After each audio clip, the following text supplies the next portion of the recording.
তো 5 নম্বরটা দেখ, 9 নম্বর পরে বলছি।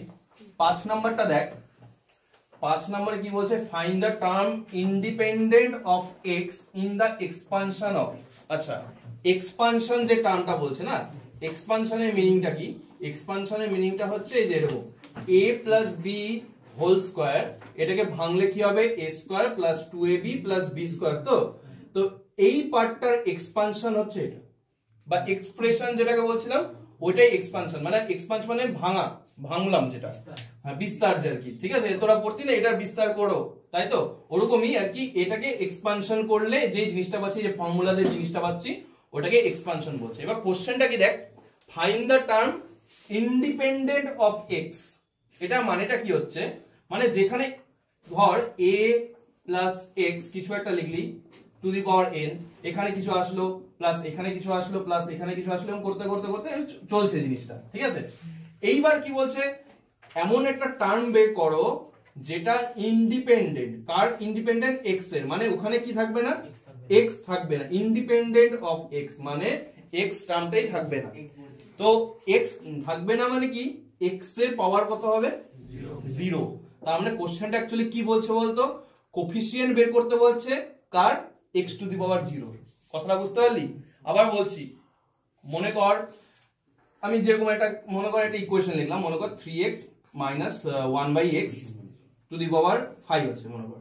তো সাপোজ এখানে একটা টার্ম আসবে, এখানে আরেকটা টার্ম আসবে, এখানে আরেকটা টার্ম আসবে, করতে করতে করতে সাপোজ এই একটা কোন একটা টার্মে, আর এখানে আমি 15 লিখলাম, এরকম কোন একটা টার্মে দেখলি কি x এর কোনো টার্ম নেই, শুধু आंसर আসছে মনে কর আসছে 23, শুধু আসছে কি 23 প্লাস আবার কিছু একটা x এর টার্ম আছে। মানে এখানে দেখবি সবগুলাতে x এর টার্ম আছে, মনে কর এখানে সবগুলাতে দেখছিস তুই x এর টার্ম আছে, যা ইচ্ছা আসুক, জাস্ট আমি বোঝাচ্ছি। ঠিক আছে, এখানে দেখবি সবগুলাতে তোদের x এর টার্ম আছে, সামনেও কিছু নাম্বার আছে, কিন্তু একটা পার্টিকুলার টার্মে দেখলি কি কোনো x এর টার্ম নেই। তার মানে x এর টার্ম নেই মানে কি, আমার যদি সাপোজ কোশ্চেনটা এরকম থাকতো, তাহলে যদি বলতে এই কোশ্চেন থেকে যে find the term independent of x, তাহলে আমি কত বলতাম, 23 হচ্ছে আমার অ্যান্সার। তো জাস্ট এটা আমি এটা বুঝালাম। এইবার অ্যাকচুয়ালি কি এটা অঙ্কটা করব কি হবে, এখানে এক্স এর কোনো টার্ম নেই, দ্যাট মিন্স এখানে এক্স এর পাওয়ার কত আছে, 0। তাহলে আমার কোশ্চেনটা হচ্ছে এরকম যে find the coefficient of x to the power 0। কোশ্চেনটা বুঝতে পারলি? আমার এখানে কোশ্চেনটা হচ্ছে x টু দি পাওয়ার 0 এর কোফিশিয়েন্ট বের করে। x টু দি পাওয়ার 0 মানে কোনটা, 1।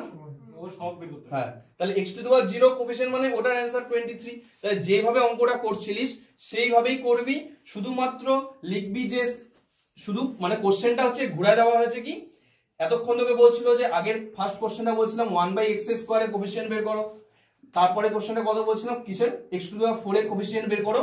এখন কোশ্চেনটা করছে কি, x টু দি পাওয়ার 0 এর কোফিশিয়েন্ট বের করো। x টু দি পাওয়ার 0 মানে কি, 1, মানে ওই টার্মে x টু দি পাওয়ার 0 আছে, তার মানে x টু দি পাওয়ার 0 মানে কি 1, তার মানে ওই টার্মে x নেই। কথাটা বুঝতে পারলি?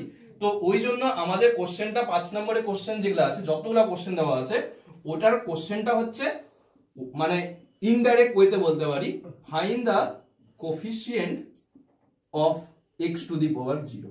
এটা হচ্ছে আমার কোশ্চেন। ঠিক আছে, তো আমি যেভাবে অঙ্কটা করালাম সেম ওয়েতে হবে, শুধুমাত্র ওই ফার্স্টে x টু দি পাওয়ার -2 পড়ছিলাম, তারপরে x টু দি পাওয়ার 4 পড়ছিলাম, এখন x টু দি পাওয়ার 0 এর জন্য একই ভাবে করব। ঠিক আছে, তো এটা করার চেষ্টা করবি। 5 এর কয়েকটা অঙ্ক বলছি, আমি পরের দিন করে দেব, পরের দিন শেষ হয়ে যাবে চ্যাপ্টারটা।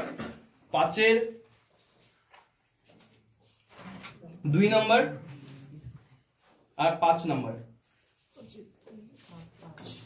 5 এর 2 আর 5।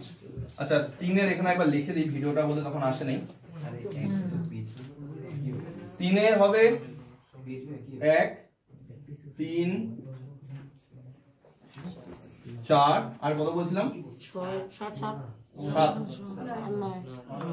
7 বলছিলাম তো, 7 আর 9। ঠিক আছে, 10 5 বলিনি। আচ্ছা এখানে একটা জিনিস দেখে রাখ, ওই 9 নম্বর কোশ্চেনটা আছে না, 3 এর 9 নম্বর কোশ্চেনটা একবার দেখ। 3 এর 9 নম্বরটা, 5 নম্বরটা করার চেষ্টা কর, না পারলে তো আমি আসি, কোনো অসুবিধা নেই, পরের দিন দেখাবো, পরের দিন শেষ হয়ে যাবে চ্যাপ্টারটা। 3 এর 9 নম্বরটা একবার দেখতো বই খুলে। 3 এর 9 কি বলছে, find the coefficient of x to the power 16 in the expansion of x to the power 10 into x - 2 to the power 10। দেখ এখানে একটু অন্যরকম করে লেখা জিনিসটা, ঠিক আছে? কি বলছে এখানে 3-এর 9 নাম্বার, 3-এর 9 নাম্বার বলছে find the coefficient of x to the power 16, তার মধ্যে বলছে সেটা x to the power 10 into x minus 2 to the power 10। এর মধ্যে আমি কি করব, এটাকে একটু আমি ভাঙবো কিভাবে, মানে ভাঙবো মিন্স এই পার্টটাকে এখানে ভিতরে নিয়ে যাই। দেখ এখানে পাওয়ার আছে 10, এখানেও পাওয়ারটা কি করা যাবে 10ই আছে, তো আমি এটাকে এরকম লিখতে পারবো x into x minus 2 to the power 10 লেখা যাবে। এবার এখান থেকে x এর সাথে এটাকে x মাল্টিপ্লাই করলে কি হবে, x square minus 2x to the power 10, একই হয়ে গেল। এবার এটাকে a ধরবো, এটাকে b ধরবো, ঠিক আছে? এইভাবে অঙ্কটা করতে পারবি 9 নম্বরটা, ঠিক আছে?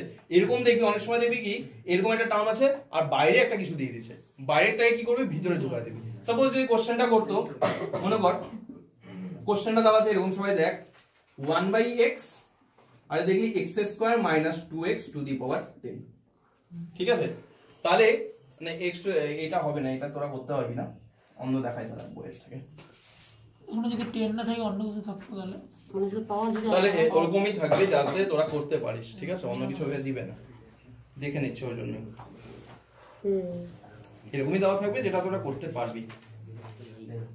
নাই এখানে ওরকম করে করতে হবে, ঠিক আছে? এটাই করলেই হবে, ওগুলা দরকার পড়বে না, এরকম কিছু নাই। তুই যেটা বললি ধর এখানে আলাদা পাওয়ার এখানে আলাদা পাওয়ার, তো তখন অঙ্কটা বড় হয়ে যাবে, আরো একটু বড় হবে, তো ওটা এখানে তোদের সলভ করা নেই, এভাবে কোনো অঙ্ক নেই, করার দরকার নাই। ওরকম একটা অঙ্ক আছে লাস্ট 9 নম্বরে, ওটা করাবো। 9 নম্বরে একটা অঙ্ক আছে, আলাদা। দেখ ওই 9 নম্বরটা দেখ, পাওয়ারটা আলাদা, ওটা পরের দিন করাবো। ওরকম দেখতে পাচ্ছিস 9 নম্বরটা, 9 1 বা 2 দুটেই সেম, দেখ পাওয়ার গুলো আলাদা আছে, ওটা পরের দিন করাবো, এটা আজকে দেখার দরকার নেই। বুঝতে পারলি তো? তাহলে আজকে এত থাক, তোরা ওই যে কটা অঙ্ক বললাম ওই কটা অঙ্ক প্র্যাকটিস করার চেষ্টা কর, ঠিক আছে?